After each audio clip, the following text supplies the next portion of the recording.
Sa mga nagdaang kabanata ay tuwang-tuwa nga si Heilong nang magkita sila ng kanyang big brother na sabi pa nga niya kay Xiao Chen na alam kong hindi ka ganoong kadaling mamamatay. At sa pagpapatuloy din ng kabanata habang pinagmamasdan ni Sum-ero sina Xiao Chen ay sa isip-isip niya na kung anong nangyayari. Sino ang binatang ito? Bakit parang kilalang kilala niya ang binatang ito? Sa pagkakaalam ko si Heilong ay walang kaibigan. Kaya naman sinabihan niya si Xiao Chen na ito ay isang away sa pagitan ko at Heilong gusto mo bang makisali? Ninas naman si Xiao Chen dahil mukhang hindi pa din siya nakilala ni Sum-ero. Kaya naman agad niya nilabas ang kanyang aura gamit ang immemorial body tempering technique. Nang makita ito ni Sum-ero bigla siyang natakot na sabi pa nga niya na ito ang sinaunang body tempering technique. Ano ang relasyon mo sa Supreme Body Cultivator? Sa kanyang tanong kay Xiao Chen ay dahan-dahan na lumapit si Xiao Chen. At nang makalapit siya ay seryoso niyang sinabi na ako ang Supreme Body Cultivator. Sa sinabi ni Xiao Chen ay bigla na lang natambos sa takot si Sum-ero at hindi siya makapaniwala dito. Sinabi naman ni Black na Xiao Chen parang napakalakas talaga ng pangalan mo. Nang inig naman sa takot ang lahat nang marinig nila ang Supreme Body Cultivator. Subalit bahagya pa ding hindi naniniwala si Sum-ero base sa kanyang reaksyon. Nang makita ito ni Xiao Chen ay sinabi niya na huwag mo akong tignan ng ganyan hindi ako peke. Upang maniwala talaga ang si Sum-ero ay nagpakawala siya ng kanyang atake. Dahil dito ay sumambulat sa kalangitan ang kapanindig balahibong pamamaraan. Nang makita nga ito ni Sum-ero ay tuluyan na siya naniwala na sa isip-isip pa nga niya na ito nga ang Supreme Body Cultivator. Pero hindi ba siya pinatay ni Supreme Master Yunfei? Bakit buhay pa siya? Isa pa ba ito sa mga pakulo ni Li Yunfei? Tinanong naman ni Xiao Chen si Heilong na kung paano ka nagkaroon ng atraso sa matandang Sum-ero. Nahihiya namang sinabi ni Heilong na hindi ko sinasadyang nabasag ang ilan sa kanyang mga bundok, sino ang nakakaalam na magagalit siya. Galit namang sinabi ni Sum-ero na ilang bundok. Daan-daang taon na akong nagsusumikap, at sinira mo silang lahat. Nasira mo ang napakaraming bundok. Sinabihan naman siya ni Xiao Chen na Sum-ero, ako na ang humihingi ng pasensya, babayaran ko ang pagkawala ng mga ito. Paano kung pag-usapan natin ito ngayon? Sa pakiusap ni Xiao Chen ay natuwa si Sum-ero dahil hindi niya inaasahan na sasabihin ito sa kanya, nasabi pa nga niya na nakiusap sa akin ang Supreme Body Cultivator, paano naman ako tatanggi? Subalit nang makita niya si Heilong ay hindi niya maiwasan talagang magalit dito.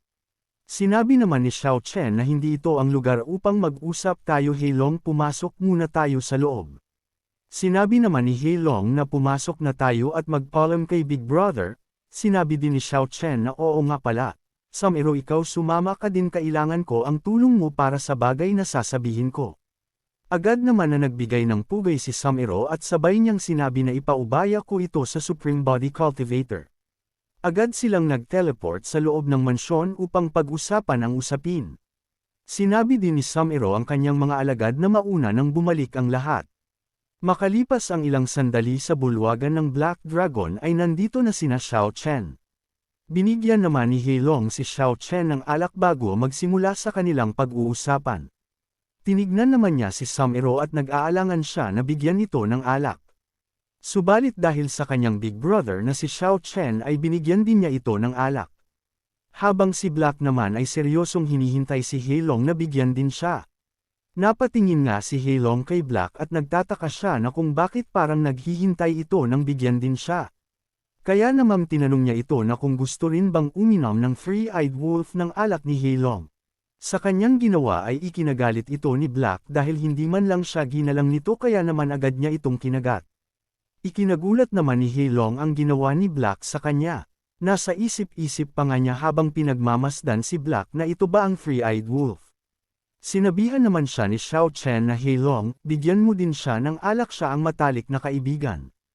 Nagulat naman si Heilong sa sinabi ni Xiao Chen habang si Black naman ay makikitang ng osar pa ito. Sa puntong ito ay binigyan niya na si Black ng alak nang malaman niya ang sinabi ni Xiao Chen. Agad naman na kinuha ito ni Black at ininom.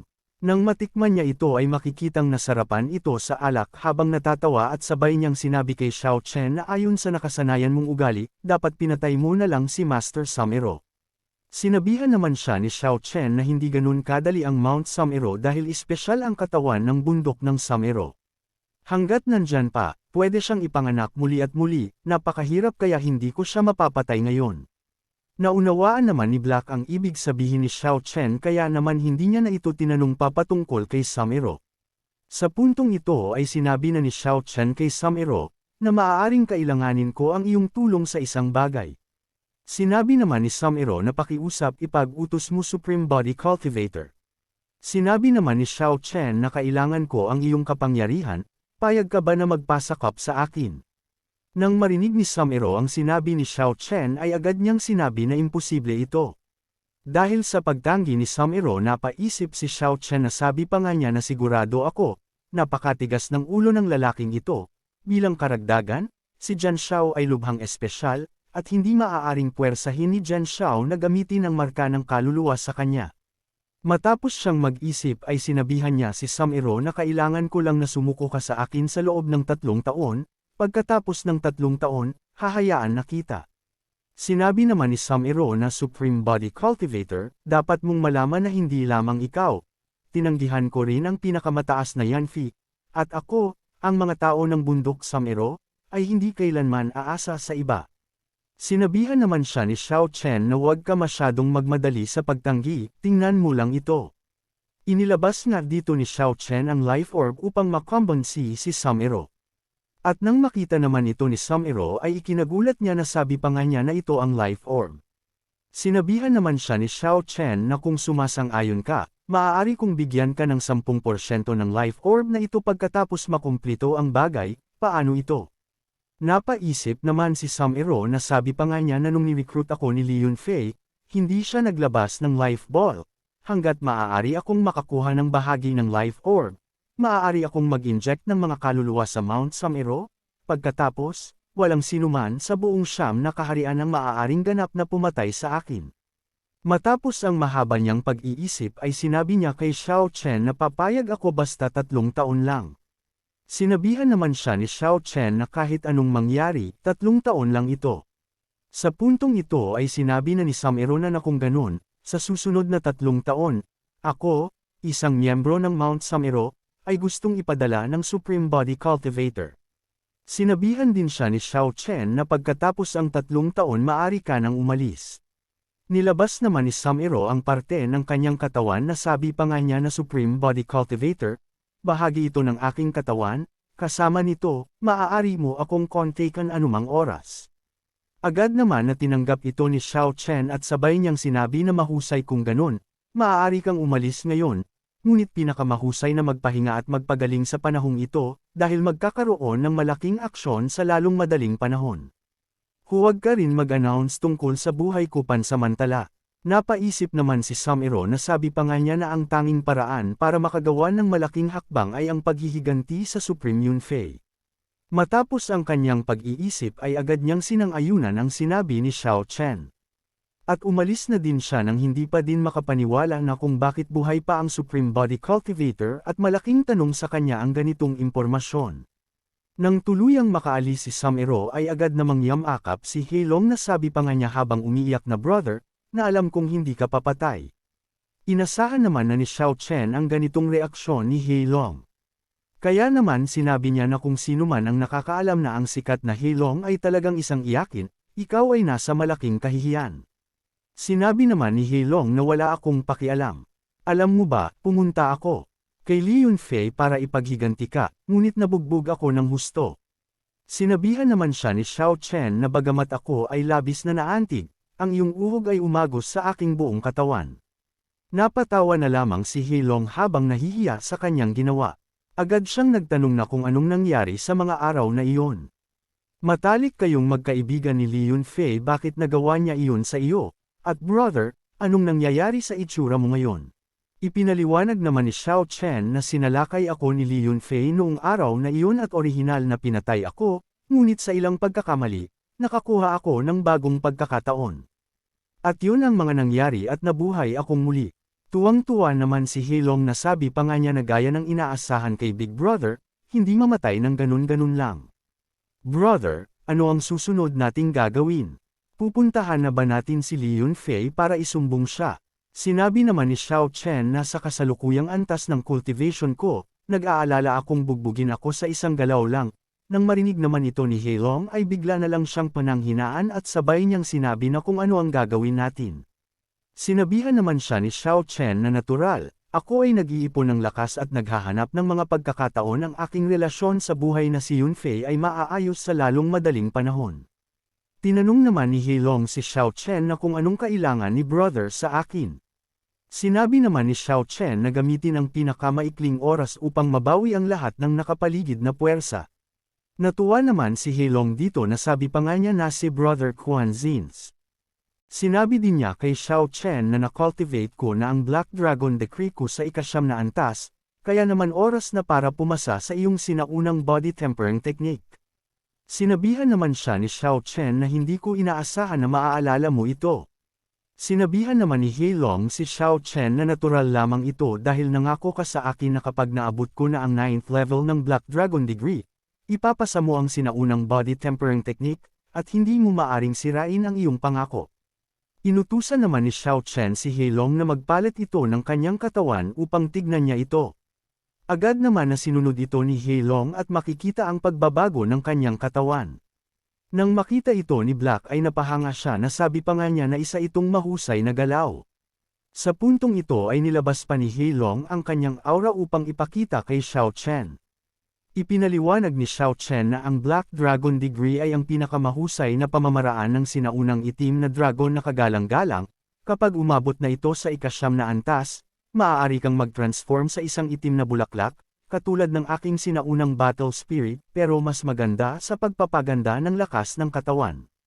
Tinanong nga dito ni Heilong si Xiao Chen na sabi pa nga niya brother ano sa tingin mo ito?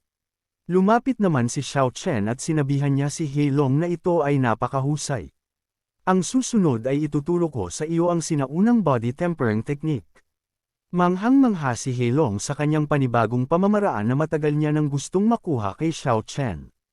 Nasabi pa nga niya na maraming salamat brother, gamit ang sinaunang body tempering technique na ito at ang aking Black Dragon na pagpapasya. Natatakot ako na walang sinuman sa siyam na kaharian ang makakamit ang parehong antas ng lakas, maliban sa ilang tao, walang makakalusot sa depensa ko.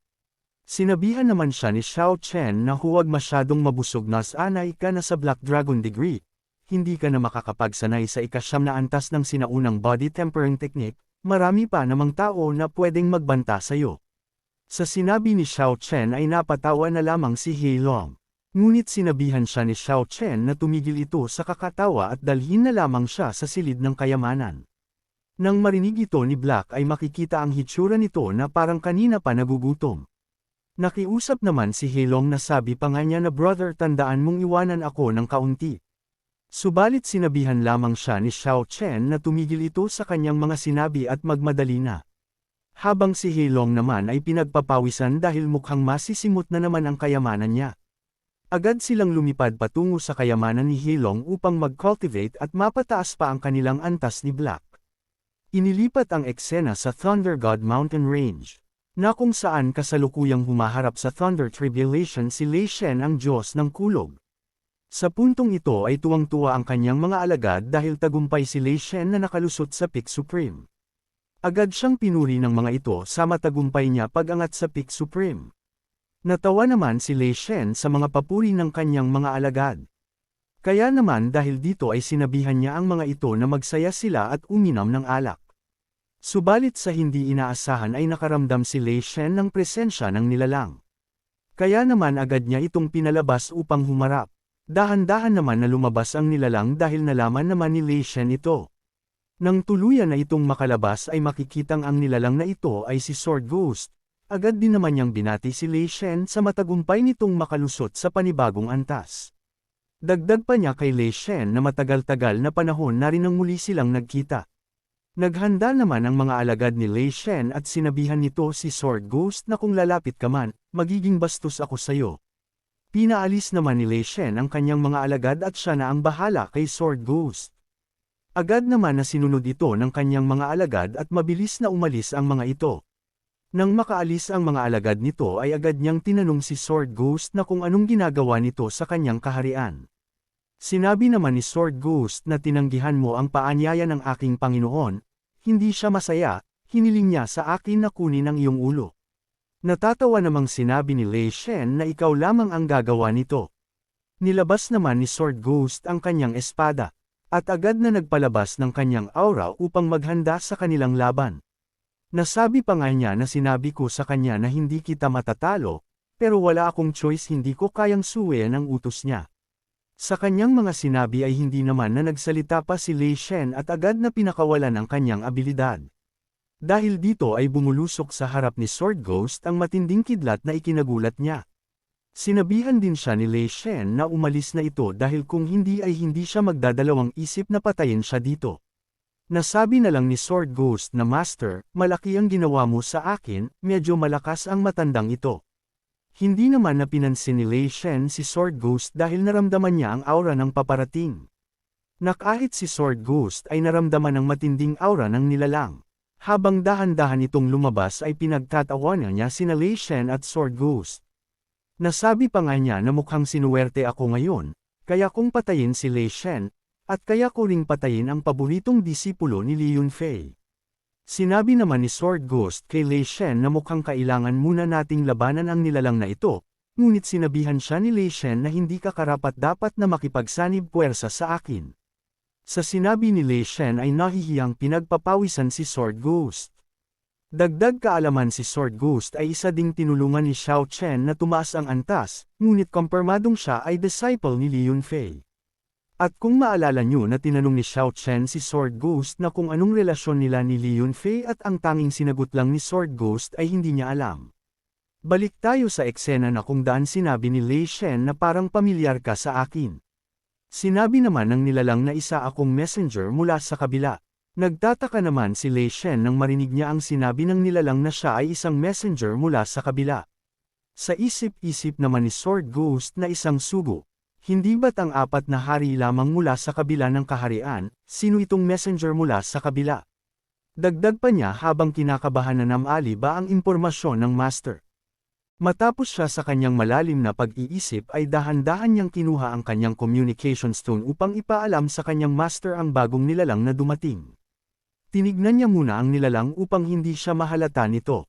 Subalit nang gagawin niya na sana ang kanyang binabalak ay bigla na lang nawala sa kanya ang communication stone. Laking gulat niya nang makita niya ito na nasa kamay na ito ng nilalang. Nasabi pa nga sa kanya ng nilalang na hindi na kailangang magsumbong kay Li Yunfei, papatayin ko kayong lahat, at natural na aalagaan ko siya. Sa galit ni Sword Ghost ay tinawag niya ang nilalang. Ngunit hindi siya pinansin ng nilalang dahil naramdaman niya na mukhang natalo na ang apat na hari. Nasabi pa nga niya na akala ko ang apat na talunan na iyon ay kayang pilak ang lahat, ngunit hindi ko inasahan na malilito ako ng isang Li Yunfei. Dagdag pa niya habang napapabuntong hininga sa katangahan ng apat na hari na tutal kailangan ko pang kumilos ng personal.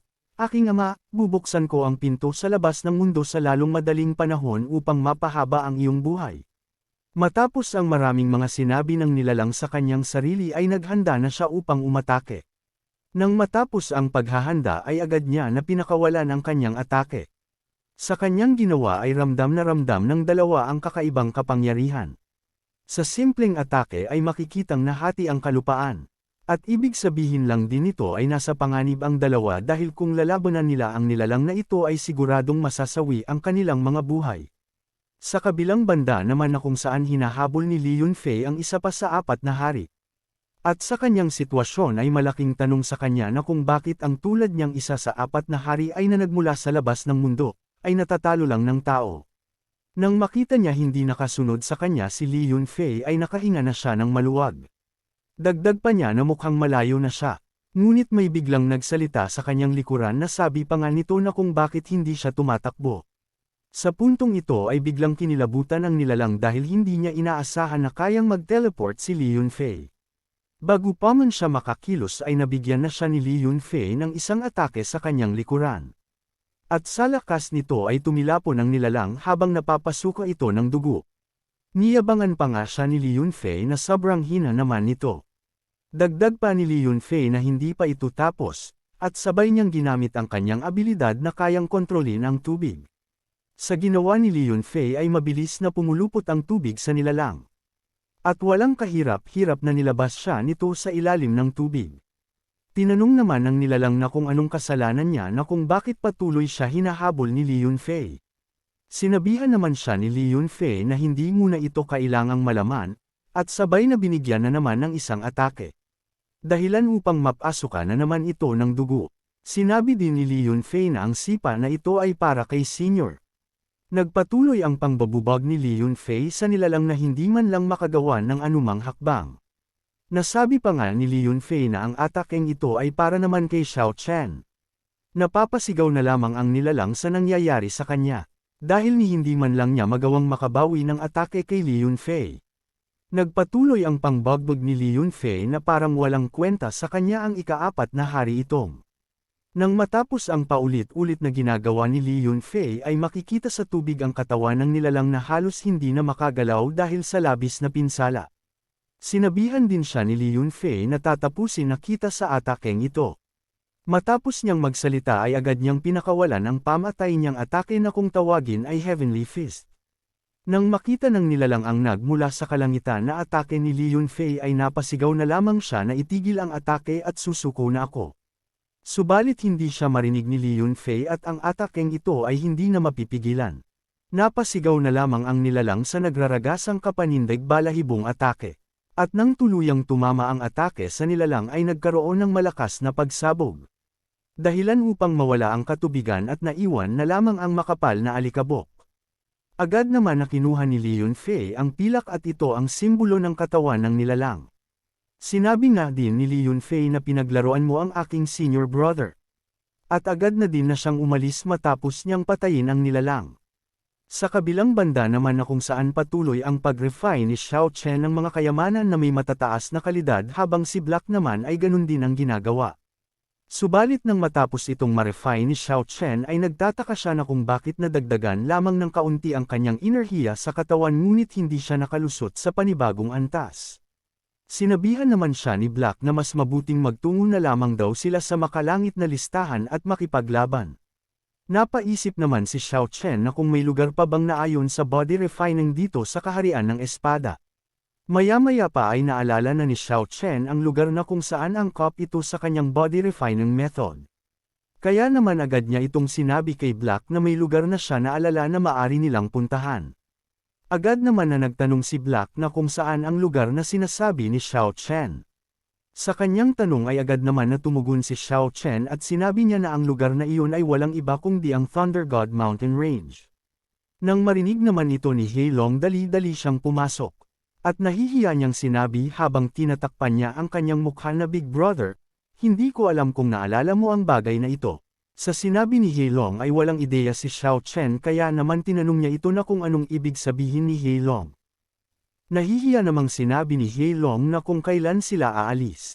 Nagtataka naman si Xiao Chen dahil wala talagang siyang edya sa gusto sabihin ni Heilong. Sa puntong ito ay hindi alam ni Heilong na hindi pa maalala ni Xiao Chen ang sinasabi niya.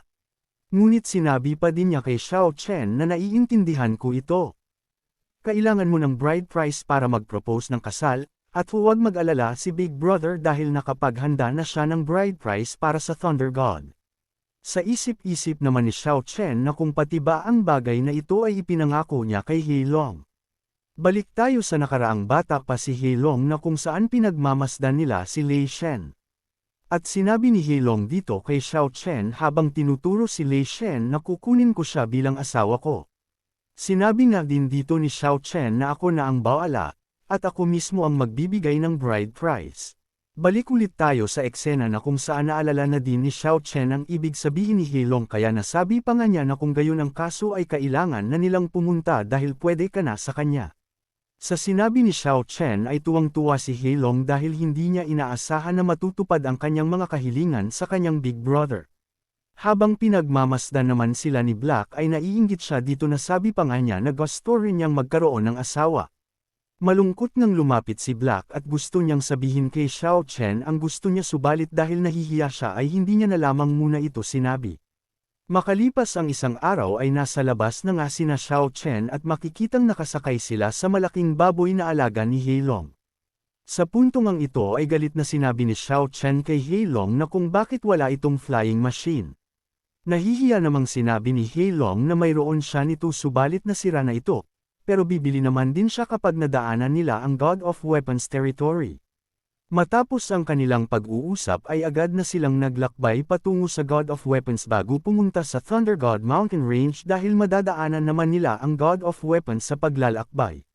Makalipas din ng ilang oras ay nakarating na nga sina Xiao Chen sa God of Weapons City. Nasabi pa nga ni Black na nandito na tayo habang bakas sa kanyang mukha ang pagkamangha. Sinabi nga din ni Xiao Chen na dito isinilang ang Diyos ng mga sandata. Ito ay orihinal na isang maliit na bayan na walang pangalan, ngunit dahil sa Diyos ng mga sandata, ito ay naging isa sa pinakamakapangyarihang lungsod sa itaas na domain ng Zuan. Nang marinig ito ni Black ay sinabi niya na ang buong lungsod ay nasa unang baitang ng makalangit na klase, ito ay talagang isang bagay. Ipinaliwanag naman ni Xiao Chen na ang Diyos ng mga sandata ay masasabing ang pinakamatalinong tagapagpino sa loob ng 10,000 taon na ito, at anumang bagay sa kanyang mga kamay ay maaaring maging isang himala. Dagdag pa ni Xiao Chen na nagtataka ako kung ano ang ginagawa ng Diyos ng mga sandata sa mga araw na ito. Matapos niyang ipinaliwanag ito kay Black ay nagpatuloy na sila sa pagpasok. Habang naglalakad sila papasok ay bahagyang napapaisip si Xiao Chen. Nasabi pa nga niya na wala man lang bakas na nandito ang God of Weapons. Na kahit si Heilong ay sinabi din niya na kakaiba ito, ang God of Weapons, paanong wala siya rito? Sinabi naman ni Xiao Chen na baka masama ang dating natin, dahil wala ang Diyos ng mga sandata, kaya naman dahil dito ay mas mabuting bumili na lang muna tayo ng bangka. At dito na din matatapos ang ating episode mga bida, kaya naman shoutout kay Michael Sumayangan, Arnold Lopez from Hagonoy, Bulacan. Maraming salamat sa panunod at magkita-kita ulit tayo sa mga susunod na kabanata, kaya naman mangyaring pa-like na lang po.